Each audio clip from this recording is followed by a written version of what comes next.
Hi friends, എല്ലാവർക്കും നെത്യാസ്മാജിക്കിലേക്ക് സ്വാഗതം. ഇന്ന് നമ്മൾ വളരെ പെട്ടെന്ന് എങ്ങനെയാണ് നല്ല ക്രിസ്പി ആയിട്ടുള്ള അധികം എണ്ണയൊന്നും കുടിക്കാത്ത പൂരി തയ്യാറാക്കുന്നതെന്ന് നോക്കാം. അതിനോടൊപ്പം തന്നെ റെസ്റ്റോറൻറ്റിലൊക്കെ കിട്ടുന്ന പോട്ട് പൂരി മസാല കറി ഉണ്ടല്ലോ, അതെങ്ങനെയാണ് ചെയ്യുന്നതെന്ന് നോക്കാം. അപ്പോൾ നമുക്ക് നേരെ വീഡിയോയിലേക്ക് പോകാം. ആദ്യം നമുക്ക് ഇതിന് വേണ്ടുന്ന കറി റെഡിയാക്കാം. അപ്പോൾ അതിനായിട്ട് ഞാനിവിടെ ഒരു പാനിലേക്ക് 2 ടേബിൾ സ്പൂൺ എണ്ണ ഒഴിച്ചു കൊടുത്തിട്ടുണ്ട്. ഇനി എണ്ണ ഒന്ന് ചൂടായി വരുമ്പോഴേക്കും നമുക്കിതിലേക്ക് കടുകിട്ട് കൊടുക്കാം. ഞാനിവിടെ 1 ടേബിൾ സ്പൂൺ കടുകാണ് എടുത്തിരിക്കുന്നത്. കടുകിൻ്റെ കൂടെ തന്നെ നമുക്ക് 1 ടേബിൾ സ്പൂൺ ഉഴുന്നുപരിപ്പും കൂടി ചേർത്ത് കൊടുക്കാം. ഇനി കടുക് ഒന്ന് പൊട്ടി വരുമ്പോഴേക്കും നമുക്കിതിലേക്ക് ഇഞ്ചിയും പച്ചമുളകുമാണ് ചേർക്കാനുള്ളത്. ഞാനിപ്പോൾ ഇവിടെ ഒരു വലിയ കഷ്ണം ഇഞ്ചി ചെറുതായിട്ട് അരിഞ്ഞെടുത്തിട്ടുണ്ട്. പിന്നെ 5 പച്ചമുളക് വട്ടത്തിലരിഞ്ഞതും കൂടി നമുക്ക് ചേർത്ത് കൊടുക്കാം. അപ്പോൾ പച്ചമുളക് നമുക്ക് വേണ്ടുന്ന എരിവിനനുസരിച്ചിട്ട് എടുക്കുക. സാധാരണ ഈ കറിയിൽ പച്ചമുളകിൻ്റെ എരിവാണ് മുന്നിട്ട് നിൽക്കുന്നത്, നമ്മളല്ലാതെ വേറെ പൊടികളൊന്നും ചേർക്കില്ല. ഇതിപ്പോൾ നമ്മൾ 2 മിനിറ്റ് ഇതൊന്ന് സോട്ട് ചെയ്തെടുത്തിട്ടുണ്ട്. ഇനി ഇതിലേക്ക് നമുക്ക് സവാള ചേർക്കാം. അപ്പോൾ ഞാനിവിടെ 2 മീഡിയം സൈസിലുള്ള സവാള നീളത്തിൽ അരിഞ്ഞതാണ് എടുത്തിരിക്കുന്നത്. ഇനി ഈ ഉള്ളി നമുക്ക് നന്നായിട്ടൊന്ന് ഒരു ഗോൾഡൻ ബ്രൗൺ കളർ ആകുന്നത് വരെ നന്നായി ഒന്ന് സോട്ട് ചെയ്തെടുക്കാം. അപ്പോൾ നമുക്ക് കുറച്ച് കറിവേപ്പിലയും കുറച്ച് ഉപ്പും കൂടി ചേർത്ത് കൊടുക്കാം. അതിന് ശേഷം ഇതൊരു ഗോൾഡൻ ബ്രൗൺ കളർ ആകുന്നത് വരെ നമുക്ക് ഒന്ന് സോട്ട് ചെയ്തെടുക്കാം.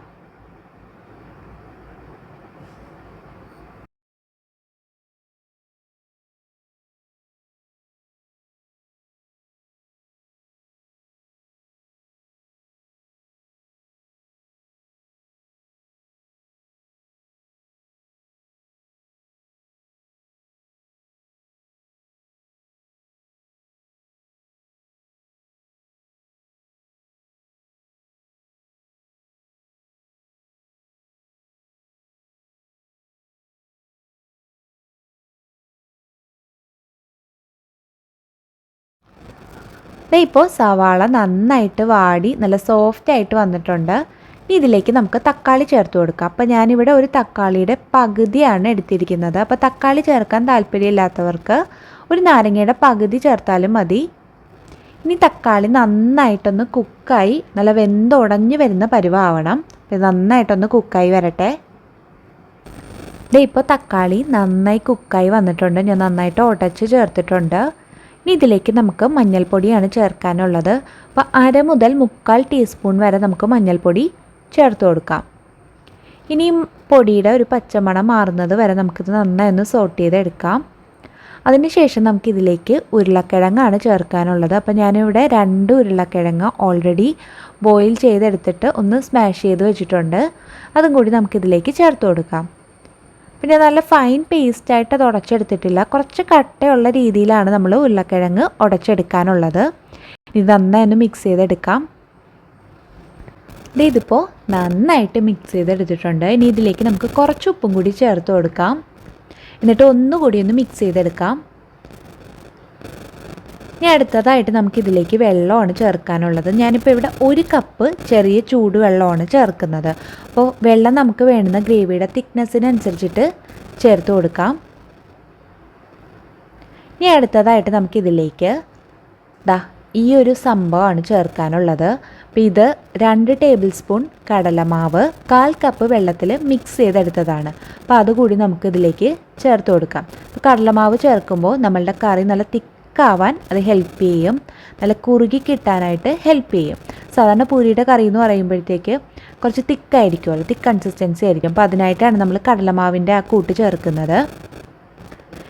ഇതിലേക്ക് നമുക്ക് 1/4 ടീസ്പൂൺ ഗരം മസാല കൂടി ചേർത്ത് കൊടുക്കാം. അപ്പോൾ ഗരം മസാല കൂടുതലാവരുത്, 1/4 ടീസ്പൂണേ ചേർക്കാമുള്ളൂ. കാരണം കൂടുതലായാൽ പിന്നെ മസാലയുടെ ടേസ്റ്റ് മുന്നിട്ട് നിൽക്കും. അപ്പോൾ ഇനി ഇത് നമുക്കൊന്ന് അടച്ച് വെച്ചിട്ടൊരു 5 മുതൽ 7 മിനിറ്റ് വരെ ലോ ഫ്ലെയിമിൽ അടച്ച് വെച്ചിട്ടൊന്ന് കുക്ക് ചെയ്യാം. ഇത് നമ്മുടെ കറി ഇവിടെ റെഡി ആയിട്ടുണ്ട്. കണ്ടോ, നന്നായിട്ട് കുറുകി വന്നിട്ടുണ്ട്. അപ്പോൾ ഇതിലേക്ക് ഞാൻ കുറച്ച് കറിവേപ്പില കൂടി ചേർക്കുന്നുണ്ട്. അപ്പോൾ മല്ലിയിലയുടെ ഫ്ലേവർ ഇഷ്ടമുള്ളവർക്ക് ഈ ഒരു ടൈമിൽ കുറച്ച് മല്ലിയില ചേർത്ത് കൊടുക്കാവുന്നതാണ്. എനിക്ക് മല്ലിയിലയുടെ ഫ്ലേവർ അത്ര ഇഷ്ടമല്ല, അതുകൊണ്ട് ഞാനത് ചേർക്കുന്നില്ല. കണ്ടോ, നമ്മളുടെ കറി കണ്ടോ കറക്റ്റ് കൺസിസ്റ്റൻസിയിൽ എത്തിയിട്ടുണ്ട്. നമ്മൾ റെസ്റ്റോറൻറ്റിലൊക്കെ കിട്ടുന്ന ആ ഒരു കൺസിസ്റ്റൻസിയിൽ കിട്ടിയിട്ടുണ്ട്. അപ്പോൾ ഇനി നമുക്ക് ഇതിവിടെ ഇരിക്കട്ടെ. നമുക്കിനി അടുത്തത് പൂരി എങ്ങനെയാണ് പെട്ടെന്ന് തയ്യാറാക്കുന്നതെന്ന് നോക്കിയിട്ട് വരാം. അപ്പോൾ ഇനി പൂരി ചെയ്യാനായിട്ട് ഞാനിതാ ഈ ഒരു കപ്പിന് 1 കപ്പ് ഗോതമ്പ് പൊടി എടുത്തു വെച്ചിട്ടുണ്ട്. അപ്പോൾ മിക്സിയുടെ ജാറിലാണ് നമ്മൾ പൂരിക്ക് വേണ്ടുന്ന മാവ് റെഡിയാക്കാൻ പോകുന്നത്. അപ്പോൾ നമ്മൾ എടുത്തു വെച്ചിട്ടുള്ള ഗോതമ്പ് പൊടി മിക്സിയുടെ ജാറിലേക്ക് ഇട്ട് കൊടുക്കാം. അപ്പോൾ ഈ പൂരി നല്ല ക്രിസ്പായി കിട്ടാനായിട്ട് നമ്മളിതിൽ റവ ചേർക്കുന്നുണ്ട്. അപ്പോൾ 1 ടേബിൾ സ്പൂൺ റവ കൂടി ചേർത്ത് കൊടുക്കാം. അപ്പോൾ 1 കപ്പ് ഗോതമ്പ് പൊടിക്ക് 1 ടേബിൾ സ്പൂൺ റവ, അതാണ് അതിൻ്റെ കണക്ക്. അപ്പോൾ നമ്മൾ ടോട്ടൽ എത്ര കപ്പ് ഗോതമ്പ് പൊടിയാണ് എടുക്കുന്നതെങ്കിലും 1 കപ്പിൽ കൂടുതൽ അറ്റ് എ ടൈം നമ്മൾ മിക്സിയുടെ ജാറിലേക്ക് ഇട്ടിട്ട് അടിച്ചെടുക്കാൻ പാടില്ല. കൂടുതലായാലും മിക്സിക്ക് കേടുവരും. 1 കപ്പേ നമ്മൾ മാക്സിമം ചേർക്കാമുള്ളൂ. ഇനി ഇതിനാവശ്യത്തിന് ഉപ്പ് ചേർത്ത് കൊടുക്കാം. അപ്പോൾ നമുക്ക് ഇതേപോലെ തന്നെ ചപ്പാത്തിയുടെ മാവും കുഴച്ചെടുക്കാം കേട്ടോ. റവ വേണമെന്നില്ല, ബാക്കിയുള്ള ഇൻഗ്രീഡിയൻസ് വെച്ചിട്ട് നമുക്ക് ചപ്പാത്തിയുടെ മാവ് ഇതുപോലെ ചെയ്തെടുക്കാവുന്നതാണ്. അപ്പോൾ കുറച്ച് വെള്ളം ഒഴിച്ചിട്ട് നമുക്കിതൊന്ന് അടിച്ചെടുക്കാം. എന്നിട്ട് നമുക്ക് നോക്കിയിട്ട് ബാക്കി വെള്ളം ആഡ് ചെയ്യാം. അപ്പോൾ ഇതൊന്ന് കറക്കിയെടുത്തിട്ട് വരാം. നമ്മുടെ മാവ് ഈ ഒരു കൺസിസ്റ്റൻസിയിലാണ് നമുക്ക് കിട്ടിയിരിക്കുന്നത്. അപ്പോൾ നമുക്കിതിലേക്ക് കുറച്ചുകൂടി വെള്ളം ചേർത്തിട്ട് ഒന്നുകൂടി ഒന്ന് കറക്കിയെടുക്കാം. അപ്പോൾ ഞാനിവിടെ ഫുൾ സ്പീഡിലിട്ടിട്ടാണ് ഇപ്പോൾ മാവ് കുഴച്ചെടുക്കുന്നത്. ഇത് നമ്മുടെ മാവ് കണ്ടോ കറക്റ്റ് പരുവത്തിന് കിട്ടിയിട്ടുണ്ട്. ഇനി മാവ് ഒന്നുകൂടി ഒന്ന് സോഫ്റ്റ് ആവാനായിട്ട് നമുക്കിതിലേക്ക് 1 ടീസ്പൂൺ ഓയിൽ ചേർത്ത് കൊടുക്കാം. ഏതെങ്കിലും റിഫൈൻഡ് ഓയിൽ. ഞാനിപ്പോൾ ഇവിടെ സൺഫ്ലവർ ഓയിലാണ് ചേർക്കുന്നത്. അപ്പോൾ 1 ടീസ്പൂൺ ഓയിലും കൂടി ചേർത്തതിന് ശേഷം നമുക്കിത് ബാക്ക് ബട്ടൺ പ്രസ് ചെയ്തിട്ട് 4-5 തവണ ഒന്നുകൂടി ഒന്ന് കറക്കിയെടുക്കാം. അപ്പോൾ ഇനി നമ്മളിത് ബാക്ക് ബട്ടൺ മാത്രം പ്രസ് ചെയ്തിട്ട് കറക്കിയെടുക്കേണ്ട ആവശ്യമുള്ളൂ. അപ്പോൾ അതുകൂടി കഴിഞ്ഞിട്ട് ഞാൻ ഇത് കാണിച്ചു തരാം. എന്നാൽ നമ്മുടെ മാവ് ഇവിടെ റെഡി ആയിട്ടുണ്ട്. നല്ല കറക്റ്റ് പരുവത്തിന് വന്നിട്ടുണ്ട്. നല്ല സോഫ്റ്റായിട്ട് കയ്യിലൊന്നും ഒട്ടും ഒട്ടിപ്പിടിക്കാതെ കറക്റ്റ് പരുവത്തിന് വന്നിട്ടുണ്ട്. ഇനി ഇത് നമുക്ക് വേറൊരു പാത്രത്തിലേക്ക് മാറ്റാം. എന്നിട്ട് 1 കപ്പ് ഗോതമ്പ് പൊടിയും കൂടി ഞാൻ എടുത്തു വെച്ചിട്ടുണ്ട്. അതും കൂടി ഇതേപോലെ ചെയ്തെടുത്തിട്ട് ഞാൻ കാണിച്ചു തരാം. ഇതാ നമ്മുടെ മാവ് ഇവിടെ റെഡി ആയിട്ടുണ്ട്. കണ്ടോ നല്ല സോഫ്റ്റാണ്. അപ്പോൾ എല്ലാവരും ഇതുപോലെ ഒന്ന് ട്രൈ ചെയ്ത് നോക്കണം. കാരണം വളരെ എളുപ്പത്തിൽ നമുക്ക് ഇതിനുള്ള മാവ് റെഡിയാക്കി എടുക്കാൻ പറ്റും. ഇനി നമുക്ക് ഓരോ ബോൾസായിട്ട് എടുത്തിട്ട് ഇതൊന്ന് പരത്തിയെടുക്കാം.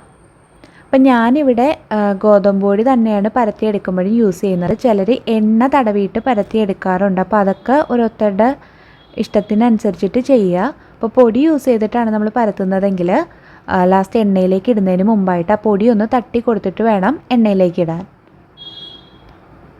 ഇനി ഇത് ഞാൻ ഒരു അടപ്പ് വെച്ചിട്ട് ഇതൊന്ന് കട്ട് ചെയ്തെടുക്കുന്നുണ്ട്. അപ്പോൾ അത് ഓപ്ഷണലാണ്. നമ്മൾ കറക്റ്റ് പെർഫെക്റ്റ് ആയിട്ടൊരു സർക്കിൾ കിട്ടാനായിട്ടാണ് അങ്ങനെ ചെയ്യുന്നത്. സാധാരണ ഞാൻ വീട്ടിൽ ചെയ്യുമ്പോൾ അങ്ങനെ ചെയ്യാറില്ല. ഇതിപ്പോൾ വീഡിയോ എടുക്കുന്നത് കൊണ്ട് മാത്രമാണ് അങ്ങനെ ചെയ്യുന്നത്.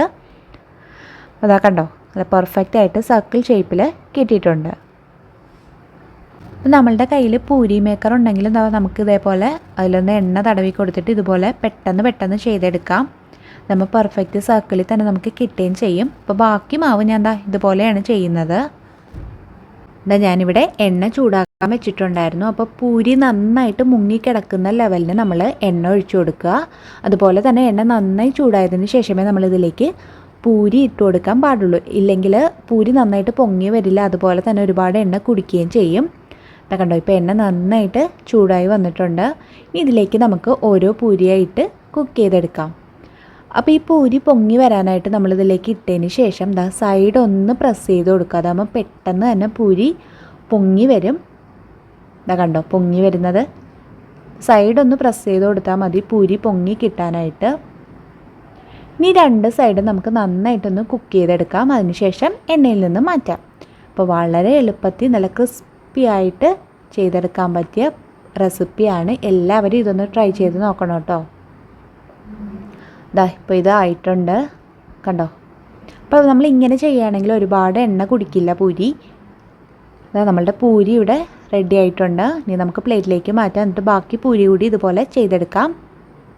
അപ്പോൾ എല്ലാവരും ഇതൊന്ന് ട്രൈ ചെയ്ത് നോക്കുക. എന്നിട്ട് നിങ്ങളുടെ ഫീഡ്ബാക്സൊക്കെ കമൻസിലൂടെ അറിയിക്കുക. ഒപ്പം ഈ വീഡിയോ ഇഷ്ടമെങ്കിൽ ലൈക്ക് ചെയ്യാനും നിങ്ങളുടെ ഫ്രണ്ട്സുമായിട്ടൊക്കെ ഷെയർ ചെയ്യാനും മറക്കരുത്. കൂട്ടത്തിൽ ചാനൽ ഇതുവരെയും സബ്സ്ക്രൈബ് ചെയ്തിട്ടില്ലാത്തവരുണ്ടെങ്കിൽ ആ സബ്സ്ക്രൈബ് ബട്ടൺ കൂടി ഒന്ന് ക്ലിക്ക് ചെയ്ത് കൊടുക്കുക. അപ്പോൾ ഇതുപോലുള്ള നല്ല നല്ല റെസിപ്പീസുമായി നമുക്ക് വീണ്ടും കാണാം. Thank you. ബൈ.